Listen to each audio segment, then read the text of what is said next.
Hello! Welcome back to my channel. Welcome back to my English class Bisaya version. To all those who have watched my videos, thank you very much. Thank you. No? So, dagan kayong salamat nung hinaot ko nga naamoy nakukuha adto. Okay, tan ang po karon, hinaot ko makakuha na po ka something from me today. Today we will talk about future conditional sentences. Sama ni siya. So, kung mag-isgot ang conditional sentence, magtana ta unsa man din ang conditional sentence. So, ang conditional sentence gamiton aron atong mapakita ang mga posibleng panghitabo nga posible nahitabo gahapon, posible karon, posible pod ugma, no? So, mga possible nga mga situations, mo na siya conditional sentence. So, kana kay gitawag man na siya og conditional sentence. Ang conditional sentence usa ka klase sa sentence nga naay from the name itself, condition. Naa siya kondisyon. Mo bitaw nang gitawag og conditional sentence tungod kay ninghatag ka og kondisyon sa imuhang sentence. Okay, so later I will give examples to this. So, ang conditional sentence di ay naay duha ka bahin. So, ang if clause og result clause. Ay kalimti ha, the if clause og result clause. Sa ubos, na isunod. Ato na basahon, if X, then Y. Namurag math ba? Naa si X, naa si Y. So, unsa man dining X? So, kaning X mo na siya atong gitawag og ang ato ang if clause, so ang ato ang X clause or clause X. So, mao ni ang antecedent. So, when we say antecedent, mao ni siya ang mga naunang panghitabo. So, mo ni siya ang ato ang gihimong rason. Mo ni siya ang ato ang gihimong hinungdan. No? So, mo na siya ato ang if, ato ang kondisyon. Mo na atong kondisyon ha, ang ato ang if clause. Now, ang Y clause pod, mo po niya ang ato ang gitawag og result clause. Kay result man na siya, syempre, mo gina siyang gitawag na tog resulta. O nagsunod nga panghitabo sa if. So, kung ang if clause, mao'y atong antecedent, ang result clause, mao'y atong consequent. Mao'y resulta, mao'y epekto sa ato ang if clause. Okay?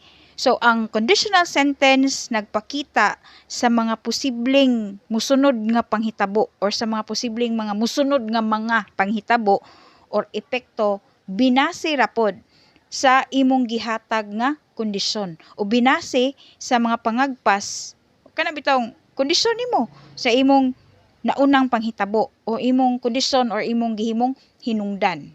Okay? Future conditional sentence. Unsa man na siya? Magisgot tag future conditional sentence sa lang karon, no? Kani sa lang usa. So ang conditional sentence nga future conditional sentence naghisgot na siya og mga tinuod or posibleng matinuod nga mga sitwasyon. Mao ni siya ang gitawag og real or factual nga mga situations. When we say real or factual situations, there is a greater possibility that it will happen. Okay? There is a greater possibility that this may happen. It may not be now, but it may be in the future. No? So, posible pang mahitabo sa umaabot. Umaabot pa lang. So, in this example, sa ubos, okay, naay puwa diha og blue. No, so ako lang gituyo og puwa para ma-identify nato og unsa na siya. So, unsa man ning puwa, gipuwa nako, gibasa ninyo? Unsa man ang puwa? Unsa ka na siya? Nga part sa conditional sentence. Okay, so ang puwa mo na siya nga ato ang gitawag og if clause. Ang blue diha, syempre, result clause. Okay, so example, if I go to the park tomorrow, I will bring my dog. So, what is our if clause here? Our if clause is, unsa man kaning if I go to the park tomorrow. So, this is our rason. Mao ni ang ato ang reason. Mao ni ang ato ang nauna nga panghitabo. Okay? So, unsa may resulta ani? Unsa may mamahimong resulta? Unsa may consequent? I will bring my dog. That will be the effect sa imong pag-adto sa park. Okay, so kung atong binisayon, kung maadto ko sa park, ugma, akong dadon, akong iro. Oh, see? Kung maadto ka. Pero di ka maadto, syempre di po di mo madai mong iro. You see that? Walay mahitabo nga consequent event kung wala kaning hatag og kondisyon. Wala kaning hatag og posibleng mahimo nimong rason aron na ay epekto. Okay? So ang if clause di ay kaning atong if clause mo ni ato ang anhita magbase sa kung unsay posible natong himuon nga epekto sa atong sentence. Tungod kay naghatag man tag kondisyon.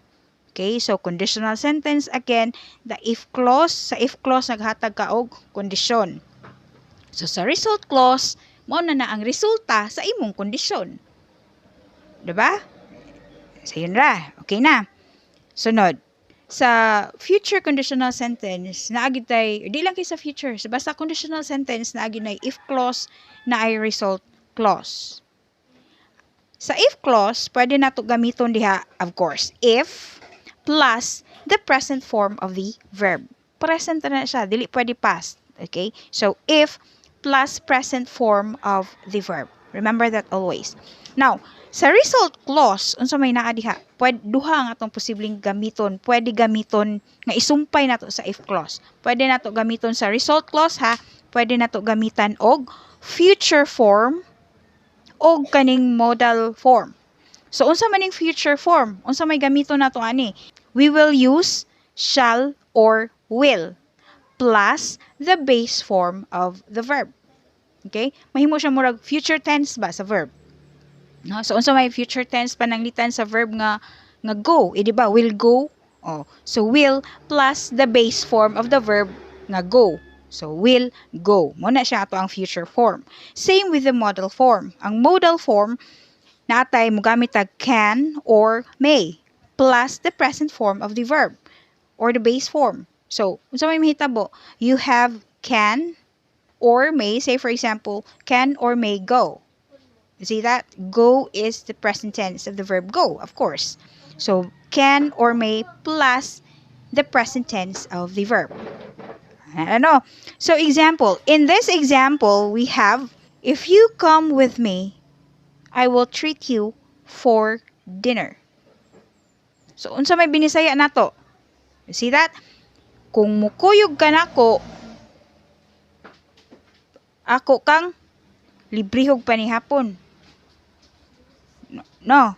So, kana kung mukuyog ka. So, our condition is, kung mukuyog ka. Di ka mukuyog, di ka malibre. Diba? So, our consequent good or ang ato ang result clause makabase gid siya always sa kung unsay atong gibutang sa ato ang if clause. So inana no, so kung unsa ang ato ang if clause, syempre nara po diha naglibot ang mamahimong resulta unya. So nara po diha ang ato ang result clause. Same with sa ato ang example. So another example, this one. If she calls, I will talk to her. Ang ato ang if clause again, unsa man ato ang if clause? Kaning kung siya manawag, makigstorya ko niya. Wa naman kay choice, nanawag naman siya, di ba? Tubagon day pud nimo. Pangutana kay nganong gitubag nimo. You have the choice to answer it or not. But anyway, okay, sentence man ni, example ra man ni. Sige. If she calls, I will talk to her. So unsa may nahitabo, unsa may ato ang rason or unsa may ato ang antecedent nga panghitabo. Unsa may atong antecedent ani? Ang if she calls, kung mutawag siya, kung manawag siya, kung siya manawag. So kay kung manawag siya, unsa may posible nimong buhaton kung manawag siya? Aside from, of course, you answer it kay you talk to her naman. No, so I will talk to her. Of course, wala man pud ni gibutang no. I will answer the phone bitaw. So I will talk to her. So of course, imuhang choice is, ang imuhang decision is, ang imuhang result nga mahimo sa pagpanawag niya is makigstorya ka niya. Gets? So, muna siya nga ito ang gitawag og the result clause. Okay, result clause. Now, ang conditional sentence, dili kanunay nga nag-una gid ang if clause. No? So, pwede nato siya bali-balihon. So, kung kaning first example, nagpakita nga if she calls, comma, I will talk to her, period. Correct? Now, in this next example, kung nakabantay mo, atong baylo. Nagbaylo ang color, no? Naguna na si blue, nawahay na si red. Now, I will talk to her if she calls. So, sa may nahitabo, naguna na ang ato ang result clause. Pero dili buot pasabot nga naguna siya kahitabo before siya ning tawag. No. Ang ato lang construction sa sentence ang ato ang gibali. But the thought, ang buot nato ipasabot, maura gihapon. No? Ang ato lang pagsuwat atong gibali. Gibaylo lang nato sila og butang. So, I will talk to her if she calls. Giawahin na nato ang if clause. Unsay nabantayan ninyo? Unsay nawala? O ang kama. Giwala nato ang kama. No?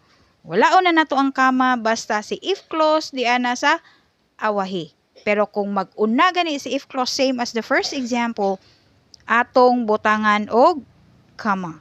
Gets? Okay. So again, I will talk to her if she calls, period. Now, next. Naatay mga makita nga mga kani, mo ni siya kasagaran na bantayan ako. If she will call, I will talk to her. Bantay mo? Unsa may nahitabuan na? Unsa man sa ato ang rule? Ang rule na to is sa if clause you will use if plus the present tense of the verb. So unsa may nahitabo diha? Natay if. Nya unsa man na I will call, correct? So will call now is not the present tense of the verb. It is the future tense. So see, unsa may mahitabo na to? Ano yung atong sentence ron? If she calls, I will talk to her.